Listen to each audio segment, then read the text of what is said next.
If we increase the temperature of gases, the average speed of their particles will go up as well. If they can, they will assume greater volume under constant pressure. That is, their density will drop. A gas with density lower than its environment will rise until the balance of densities is set. So how can we suddenly transmit high heat into the air? The simplest way would be to rub our hands together, and the heat generated by the friction enters into thermal interaction with the surrounding air. How can this phenomenon be detected, and can we turn the heat thus generated back into mechanical energy? In the following experiment, we will make a special pinwheel that will start to rotate due to the rising warm air. Fold a square, thin sheet of paper, both diagonally and by its bisectors. As a result of these folds, we get a spatial shape, which we place on top of the needle at the end of this stick.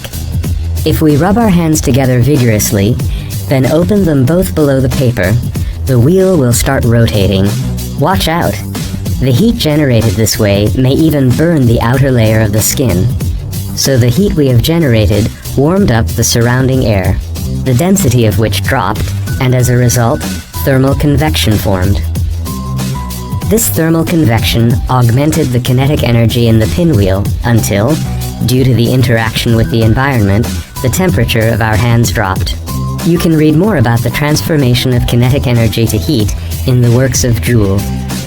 But how can we keep our wheel in perpetual motion?